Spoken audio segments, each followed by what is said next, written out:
اگر آپ اس پہ غور کریں تو آداب معاشرت کا خلاصہ ہے یہ حدیث۔ آقا کریم نے ارشاد فرمایا اتنی دیر تک کوئی شخص کامل مومن نہیں ہو سکتا جب تک وہ اپنے مومن بھائی کے لیے وہ پسند نہ کرے جو اپنے لیے پسند کرتا ہے۔ ایک اچھا معاشرہ تشکیل دینے کے لیے آپ کو کوئی رہنما اصول چاہیے گا تو اس سے بہتر آپ کو کوئی اصول نہیں ملے گا۔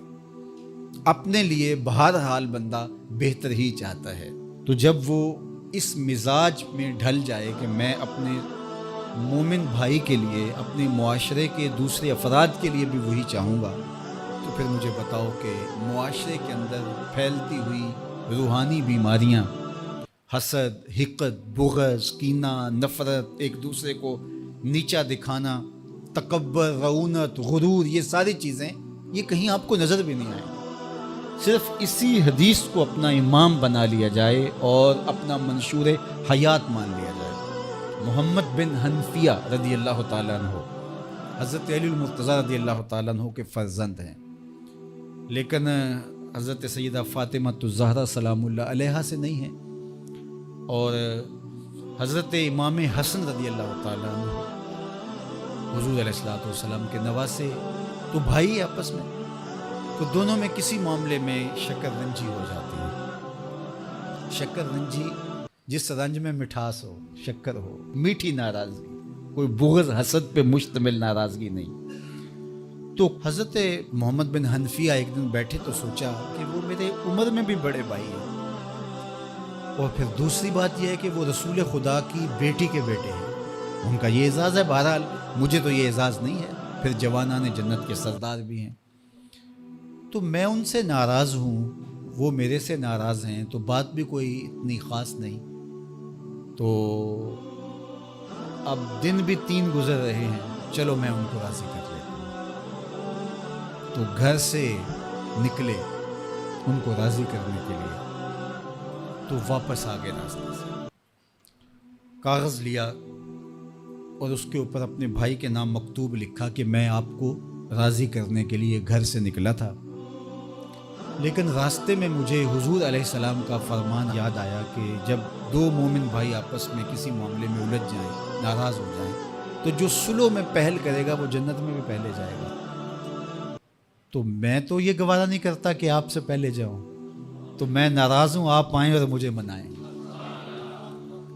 تو حضرت امام حسن نے خط پڑھا اور مسکرانے لگے، اور آپ تیزی کے ساتھ تشریف لائے اور اپنے بھائی کو کہا اچھا مان جاؤ پھر،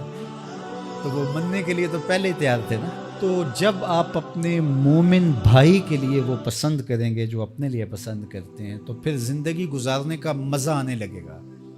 نفس روکتا ہے یہ چیز میرے پاس ہے اس کے پاس نہ ہو، یہ اعزاز میرے پاس ہے اس کے پاس نہ ہو، اور اس کی ایک اپنی لذت ہے اور وہ مادی لذت ہے،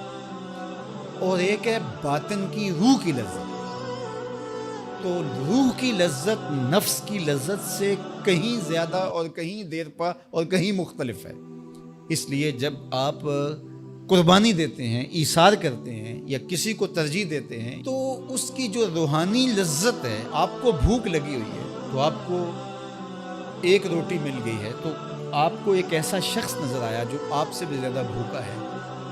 اور آپ کسی نمائش کے لیے نہیں، محض اللہ کے رضا کے لیے اس کو روٹی دے کر کے دیکھیں، خود بھوک کاٹ کے دیکھیں، وہ مرغن کھانوں میں سرور نہیں آئے گا جو اس بھوک میں لطف آپ کو آئے گا۔ تو حضور علیہ السلام کا یہ فرمان اپنے عمل کا حصہ بنا لیں، اور اپنے